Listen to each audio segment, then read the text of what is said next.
Sound system. Masuk. Masuk. Silakan abang-abang kepolisian, kami akan tertib. Kami ingin tunjukkan bahwa Lombok Tengah ini aman. Kita ingin kesamaan di mata hukum.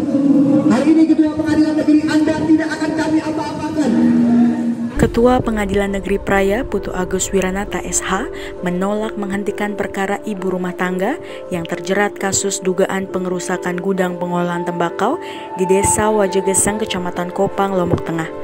Hakim tetap akan mengupayakan agar para tersangka bisa ditangguhkan penahanannya atas dasar kemanusiaan. Penolakan tersebut disampaikan menjawab tuntutan sejumlah elemen saat menggelar aksi demonstrasi di depan PN Praia Senin 22 Februari 2021. Salah satu tuntutan dalam aksi itu mendesak supaya perkara hukum terhadap 4 IRT tersebut dihentikan. Para IRT tersebut juga bisa segera dibebaskan dari semua tuntutan hukum. Kami perhatikan aspirasi rasa keadilan masyarakat, tapi kami mohon pengadilan diberi ruang bahwa kemandirian pengadilan ini harus tetap dipegang Bapak Ibu, tetapi bukan berarti ruang mati ya. Kita tetap memperhatikan aspirasi, tetapi izinkan proses hukum ini tetap berjalan. Nanti hakim yang memutuskan, karena setiap hakim ini mandiri. Dia mempunyai kekuasaan yang dilindungi oleh Undang-Undang Dasar untuk memutus. Tapi tenang, bahwa rasa keadilan itu akan kita perhatikan. Saya ingin Bapak Ibu sekarang aspirasinya sudah kita dengar, supaya sama-sama tertib. Ini sidang berjalan secara video conference, tetapi tadi sudah disampaikan semua permohonan dari keluarga korban, keluarga terdakwa, dan juga dari pemerintah provinsi untuk permohonan penangguhan, dan tentu akan menjadi atensi dari majelis hakim. Tetapi semata-mata saya ingin masyarakat memandang bahwa ini bukan intervensi. Ya, kami hanya menganggap ini bukan intervensi, tapi pengadilan bukan suatu ruang tertutup. Anda tidak boleh masuk ke pengadilan. Saya izinkan Bapak Ibu semua masuk ke ruangan ini. Saya sengaja menemui Bapak Ibu di sini.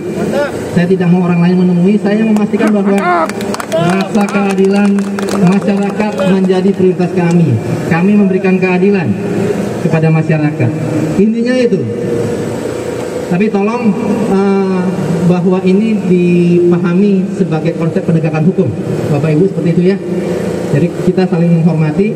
Saya menghormati aspirasi yang sudah disampaikan oleh Bapak-bapak semua, Bapak Ibu semua yang ada di sini, masyarakat Lombok Tengah, masyarakat nasional yang merasa terenyuh mungkin ya. Saya pastikan bahwa hukum tidak ada tumpul ke atas dan tajam ke bawah.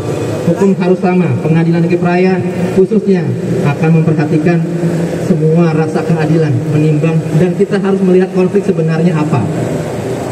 Makanya kita juga meminta bukan saja pengadilan dalam proses hukum pidananya ini, saya minta juga pemerintah daerah dan stakeholder terkait untuk menyelesaikan konflik. Karena konflik di sini selain konflik sudah bukan lagi konflik perasaan, bukan lagi konflik tentang persepsi, tapi sudah ada sesuatu yang tidak didengar sehingga ada reaksi. Nah, ini saya minta diselesaikan bukan di pengadilan saja, karena pengadilan tupoksinya, tugas pokok fungsi kita mengadili perkara. Tetapi jauh daripada itu, pengadilan tidak bisa bekerja tanpa instansi lain, sehingga perlu adanya penyelesaian yang komprehensif, bukan saja di persidangan hari ini ya. Kita minta supaya diselesaikan apa yang terjadi di sana. Pemerintah daerah ini sudah menjadi tugasnya pemerintah daerah. Begitu Bapak semua ya, dari Laskar NTB. Baik Pak. Dan saya mungkin dari Bismillahirrahmanirrahim. Assalamualaikum warahmatullahi wabarakatuh.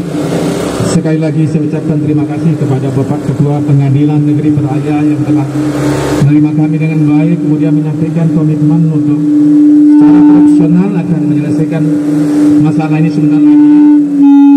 Dan tentu kami pertegaskan kembali bahwa maksud kedatangan kami bukan dalam bentuk intervensi hukum, tapi kita ini rasa sosial kemanusiaan yang tinggi terhadap fakta-fakta dan realita yang pernah terjadi di tengah masyarakat hari ini yang begitu viral di media sosial maupun di tengah lapangan. Jadi sekali lagi kita sepakat bahwa kita akan sama-sama mengawal proses persidangan dengan baik, kondusif, tanpa ada anarkis, tanpa ada hal-hal yang merugikan merugikan publik ya, khususnya kantor ini kita jaga, kemudian kita kawal persidangan. Dan Dan satu terakhir yang perlu kita garis bawahi bahwa bentuk komitmen gerakan kami hari ini adalah kalau mereka tidak bebas maka kami siap untuk menginap di kantor pengadilan negeri Praia. Setuju? Dan ini sekali lagi bukan bentuk intervensi tapi bentuk aplikasi daripada komitmen kami mengawal proses persidangan secara transparan, Pak Ketua. Mungkin terima kasih terakhir kami serahkan tuntutan ini langsung kepada Pak Ketua ya. Tuntutan kami yang kami bacakan tadi mudah-mudahan sebagai pertimbangan Bapak terhadap proses persidangan yang yang transparan, akuntabel dan bisa dipertanggungjawabkan, Pak. Oke? Sekali lagi terima kasih, Pak. Proses sidang yang dipimpin Ketua Majelis Hakim Asri SH awalnya dilaksanakan secara daring, tetapi karena terkendala jaringan telekomunikasi, sidang yang semula digelar pada pukul 11.00 WITA kemudian ditunda hingga pukul 14.00 WITA untuk memberikan kesempatan menghadirkan langsung para terdakwa di ruang sidang PN Praia. Dalam dakwaannya, Jaksa Penuntut Umum Catur Hidayat Putra SH mengungkapkan para terdakwa dijerat dengan pasal 170 KUHP dengan ancaman kurungan 5 tahun 6 bulan. Karena dinilai telah melakukan pengerusakan secara bersama-sama terhadap pabrik pengolahan tembakau milik Haji M. Suwardi di Desa Wajageseng. Mengambil keputusan untuk melakukan penahanan. Jadi mohon maaf kawan-kawan, tadi bukan keputusan, tadi dakwaan yang memang di sidang pertama sesuai penetapan Pak Hakim kami laksanakan sidang pembacaan dakwaan. Dan tadi juga kawan-kawan penasihat hukum mau mengajukan eksepsi keberatan atas dakwaan kami di tindak kami sini. Dan tadi juga sempat disampaikan oleh Ketua Majelis Hakim mengabulkan permohonan penangguhan yang dilakukan oleh keluarga terdakwa, keluarga dan penasihat hukum. Pada dasarnya pimpinan kami memerintahkan sesegera mungkin melaksanakan penetapan penangguhan terhadap 4 orang ibu-ibu ini.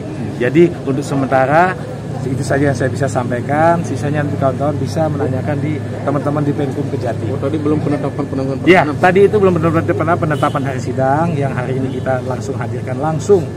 Para terdakwa nanti sidang hari ini hanya untuk apa? Tidak, jadi tadi pembacaan dakwaan yang pertama di eksepsi, namun tadi sebelum selesai persidangan kan sama-sama kita dengar Ketua Majelis menyampaikan mengabulkan permohonan penangguhan penahanan. Jadi sekali lagi saya kasih tahu ke kawan-kawan atas perintah pimpinan kami sesegera mungkin kami akan melaksanakan penetapan penangguhan terhadap ibu-ibu yang 4 orang ini. Yang pasti kami harus buatkan administrasi semuanya, kami ditandatangani, kami kembali ke lembaga, nanti di lembaga kami mungkin teman-teman PH menjemput ibu-ibu ini. Ya, itu aja saya bisa sampaikan. Ini dakwaannya pasal berapa, Pak? 170 ayat 1 ya KUHP ya. Itu apa, Pak? Tentang apa? Jadi kekerasan bersama-sama melakukan kekerasan terhadap barang atau orang ya. Jadi saya bisa menyampaikan itu saja, saya mohon maaf. Itu nanti ancaman hukuman berapa, Pak? Dia kan 5 tahun 6 bulan. 5 tahun 6 bulan, Pak. Ya, jadi saya mohon maaf. Pak, mohon barang buktinya apa saja, Pak? Jadi barang buktinya di situ ada kayu yang dipakai lempar, ada batu dan ada spanduk sedikit bekas banyak. Ya, oke, saya itu aja. Enggak, mohon maaf. Ada yang saya sisanya nanti dari Penkum. Ada yang sampai dirusak. Yang jelas kalau kawan-kawan menunda saya lama membuat penangguhan. Bagaimana? Kalau saya selesaikan ya. Kayunya kayu apa, Pak? Sementara itu, Ketua Tim Kuasa Hukum dari Tim Keadilan untuk IRT, Ali Usman Ahim SH, menilai pengenaan pasal 170 KUHP terhadap 4 IRT tersebut terlalu berlebihan. Pasal 170 KUHP itu untuk kasus pengerusakan berat, sementara yang dilakukan para IRT tidaklah seberapa dan tidak menimbulkan kerusakan berarti.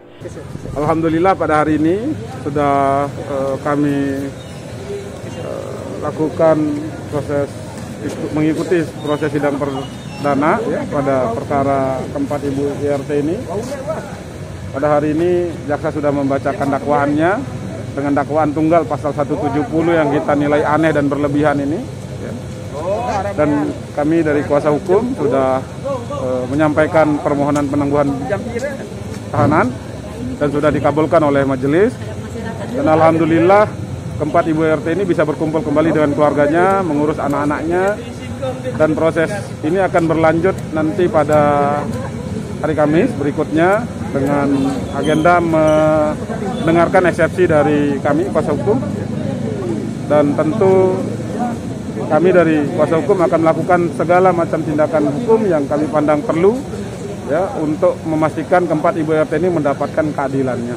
Berarti hari ini mereka sudah bisa pulang, Pak? Alhamdulillah sudah bisa pulang. Dan kami ucapkan terima kasih kepada seluruh masyarakat NTB yang sudah memberikan dukungan luar biasa.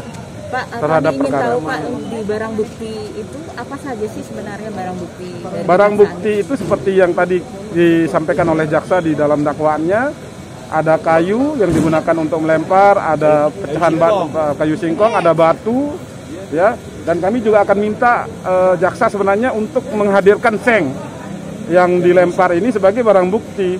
Hakim harus melihat, majelis harus melihat kerusakan yang didalilkan atau dituduhkan senilai 4,5 juta itu harus dilihat.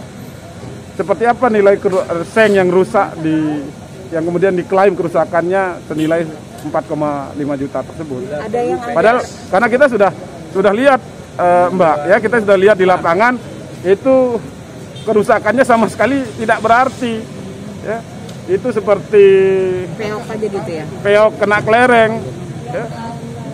Itu ada kayu singkong itu gimana bisa kayu singkong bisa membuat apa ibu-ibu ini bisa ditahan? Kalau soal bagaimana kayu singkong bisa menjadi alat bukti itu urusan teman-teman dari kejaksaan. Tapi dari kami tim kuasa hukum melihat kayu singkong itu kan tidak punya daya rusak sama sekali. dan itu pasti akan kami sampaikan dalam eksepsi ataupun dalam pokok-pokok perkara berikutnya.